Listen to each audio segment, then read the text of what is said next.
किस्सा भोपाल का 70-80 के दशक में क्यों चर्चा में थी प्रोफेसर कॉलोनी। दोस्तों, भोपाल का इतिहास किसी किंवदंती से कम नहीं है। इस बार हम आपको भोपाल की प्रोफेसर कॉलोनी का किस्सा सुना रहे हैं। इसे पीपल्स अपडेट के लिए विशेष तौर पर भेजा है जाने माने लेखक और मध्य प्रदेश जनसंपर्क विभाग के रिटायर्ड अधिकारी प्रलय श्रीवास्तव ने। तो किस्सा कुछ यूं है। मध्य प्रदेश के 1956 में हुए गठन के बाद भोपाल राजधानी बना था। तब भोपाल में अनेक बस्तियां या यूं कहा जाए तो कॉलोनियों का तेजी से विकास हुआ था। इस दौरान रोशनपुरा नाका भोपाल का अंतिम छोर हुआ करता था। पुराना भोपाल ही असली भोपाल था। नए भोपाल का तेजी से विकास हो रहा था। रोशनपुरा के अलावा श्यामला और अरेरा पहाड़ी थी। मौजूदा राजभवन बन चुका था।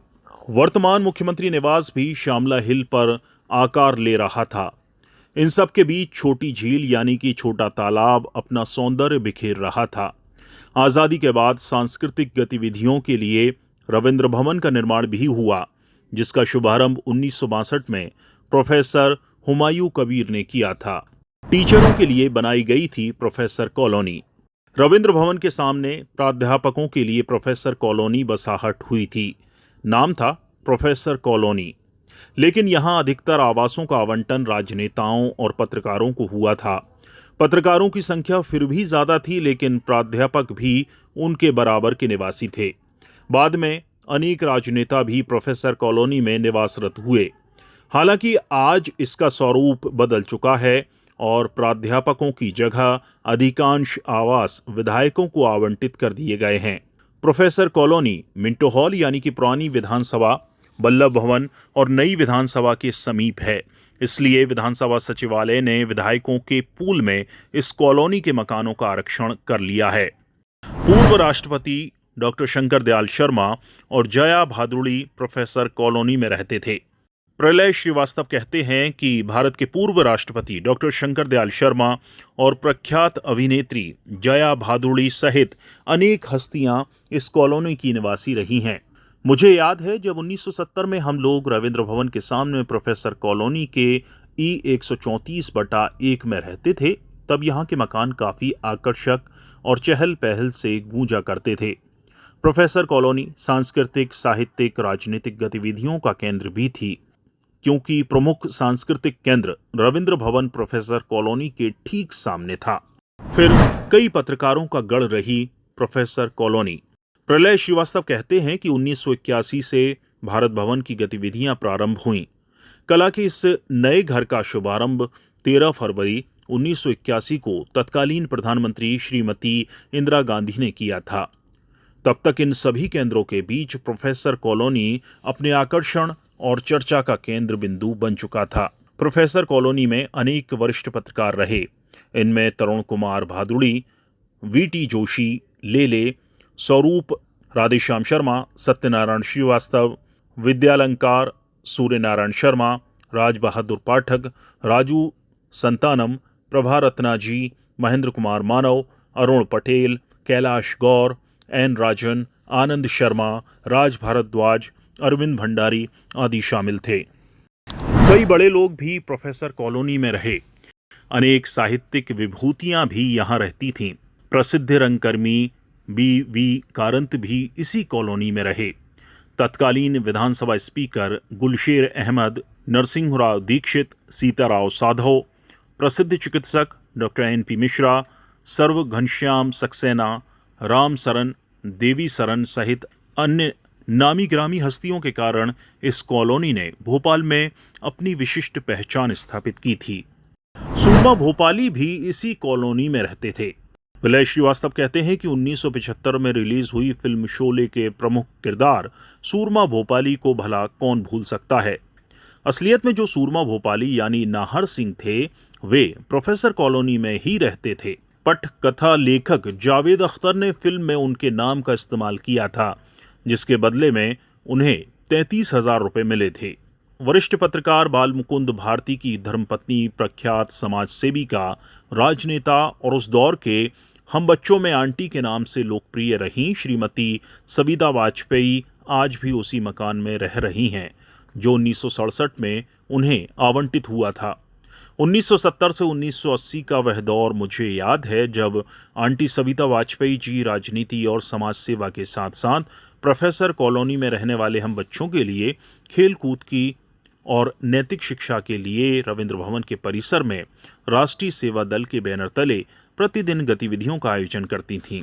उनके मार्गदर्शन में खेले कूदे पले बढ़े वही बच्चे आज न सिर्फ बड़े हो चुके हैं बल्कि हर क्षेत्र में सफल हुए हैं।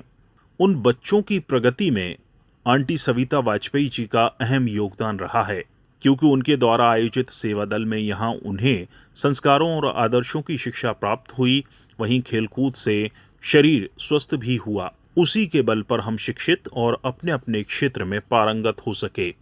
किस्सा सविता वाजपेयी का। प्रलय श्रीवास्तव कहते हैं, सविता वाजपेयी जी का देश के अनेक महान राजनेताओं विशेषकर समाजवादी नेताओं से निकटता रही है। इनमें प्रोफेसर मधु दंडवते, हरि विष्णु कामत, मधु लिमय, चंद्रशेखर, यशवंत सिन्हा, प्रमिला दंडवते, चंपा लिमय आदि प्रमुख हस्तियां शामिल रही हैं। मुझे याद है इनमें से अनेक राजनेता भोपाल आगमन पर प्रोफेसर कॉलोनी में उनके निवास पर जरूर आते थे। साल 1979 में मैंने लेखन कार्य शुरू किया था। इब्राहिमपुरा से निकलने वाले साप्ताहिक हिंदी हेराल्ड के मालिक गुप्ता जी ने 1981 में मुझे किसी एक बड़ी हस्ती का इंटरव्यू लाने को कहा था। तब मैंने आंटी सविता वाजपेयी से पूछा तो पता चला कि पूर्व केंद्रीय मंत्री मधु दंडवते जी उनके निवास पर आने वाले हैं। तब मैंने तय किया कि दंडवते जी का मैं इंटरव्यू लूंगा। मैंने कुछ प्रश्न किए जिसे आंटी जी ने फाइनल किया। कुछ दिन बाद मैं मधु दंडवते जी के सामने था और साथ में मेरे प्रश्न थे। जीवन का पहला साक्षात्कार, वह भी एक बड़ी हस्ती से, तो मेरा पसीना पसीना होना स्वाभाविक था। जैसे जैसे इंटरव्यू समाप्त हुआ और हिंदी हेराल्ड में वह छपा था जिसका पारिश्रमिक मुझे 10 रुपये प्राप्त हुआ था, यह मेरे लिए उल्लेखनीय उपलब्धि थी। लेकिन यह सब कुछ हो पाया था सविता वाजपेयी जी के कारण। इससे मेरे अंदर का जो डर था वह हमेशा के लिए दूर हुआ। रिटायरमेंट के बाद पहली मुलाकात सविता आंटी से। प्रलय श्रीवास्तव कहते हैं, धीरे धीरे शासकीय सेवा और फिर आगे बढ़ता गया और 43 साल 5 महीने बाद सर्विस पूरी की। इस दौरान अनेक सम्मान भी प्राप्त हुए, पदोन्नति भी प्राप्त की, समाज सेवा के साथ साहित्य सेवा भी की। इस दौरान मैंने 2 पुस्तक लिखीं। पहली मध्य प्रदेश में चुनाव और नवाचार, तो दूसरी पुस्तक अभिव्यक्ति के 4 दशक हैं, जिसमें मेरे द्वारा 44 साल के दौरान प्रकाशित हुए लेखों का संग्रह है। हाल में जब 31 जुलाई को सेवानिवृत्त हुआ तो सीधे पहुंच गया आंटी सविता वाजपेयी जी का आशीर्वाद लेने। उन्हें अपनी पुस्तक भी भेंट की और फोटो भी खिंचवाई। आज सविता वाजपेयी जी पूर्ण रूप से स्वस्थ हैं, 86 वर्ष की हो चुकी हैं और प्रोफेसर कॉलोनी में उसी पुराने आवास E179/4 में रह रही हैं। समाज सेवा और राजनीति में सविता वाजपेयी जी के योगदान को नई पीढ़ी, खासतौर से मीडिया जगत की नई पीढ़ी शायद नहीं जानती कि वे पूर्व मंत्री भी रह चुकी हैं। सविता वाजपेयी जी की याददाश्त आज भी बरकरार है। छोटी सी मेरी मुलाकात में उन्होंने 45 साल पुराने दिनों को याद किया। उनके मन में विचारों और चिंतन की लहरें आज भी वैसी ही हैं जैसी उस दौर में हुआ करती थीं। आज के ज़माने के कम ही लोग जानते होंगे कि सविता वाजपेयी जी एक नहीं 3 मुख्यमंत्रियों के अंतर्गत राज्य मंत्री और मंत्री रह चुकी हैं।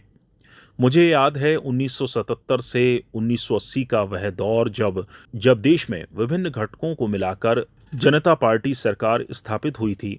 मध्य प्रदेश में भी विभिन्न घटकों को मिलाकर जनता पार्टी की सरकार बनी थी।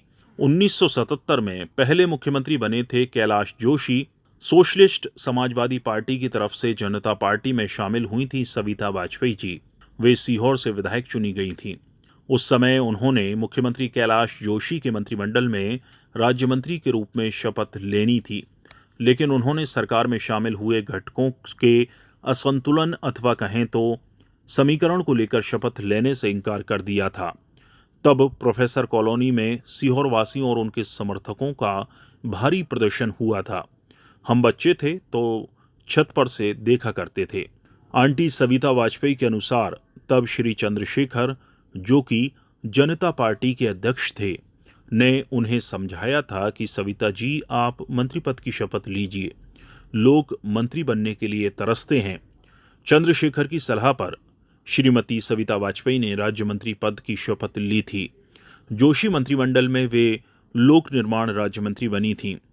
बाद में कैलाश जोशी को मुख्यमंत्री पद से हटा दिया गया था और वीरेंद्र कुमार सकलेचा को नया मुख्यमंत्री चुना गया था। तब आंटी सविता वाजपेयी ने सिंचाई राज्य मंत्री का दायित्व संभाला था। राजनीतिक उठापटक के बाद 1980 के प्रारंभ में सुंदरलाल पटवा को मध्य प्रदेश का मुख्यमंत्री चुना गया था। जनता पार्टी की सरकार में वे तीसरे मुख्यमंत्री थे। श्रीमती सविता वाजपेयी को मंत्री पद पर पदोन्नति देकर उन्हें उच्च शिक्षा विभाग का दायित्व सौंपा गया था। राजनीति में पूरी तरह सफल रहने के बाद भी उन्होंने अपनी गतिविधियां कम नहीं की थीं और ना ही हम बच्चों से अपना स्नेह दुलार छोड़ा था। उन्होंने बच्चों के लिए एक लाइब्रेरी भी स्थापित की थी, जिसमें हम लोग गर्मी की छुट्टी में आनंद लिया करते थे। इसके बाद समाज सेवा से निरंतर जुड़ते हुए उन्होंने अनेक महत्वपूर्ण कार्य किए। आंटी सविता वाजपेयी को सुपुत्री डॉक्टर श्रद्धा अग्रवाल ने मुझे राष्ट्रीय स्तर पर संविधान को लेकर छिड़ी हुई चर्चा के संदर्भ में बताया कि किस प्रकार संविधान सभा के मेंबर हरि विष्णु कामथ जी ने मम्मी यानी कि सविता वाजपेयी को संविधान के स्वर्ण अक्षरों में लिखित मूल प्रति उन्हें भेंट की थी, जिसे उन्होंने बाद में माधवराव सप्रे संग्रहालय को सौंप दिया था। सविता वाजपेयी जी के सानिध्य में रविंद्र भवन के प्रांगण में जिन बच्चों ने खेलकूद और धमा चौकड़ी मचाई, आज वे सभी बच्चे उनके स्वस्थ और दीर्घायु की कामना करते हैं। तो दोस्तों, आपको ये किस्सा कैसा लगा? कमेंट बॉक्स में अपना सुझाव अवश्य दें। न फेक न लेट, देखते रहिए पीपल्स अपडेट।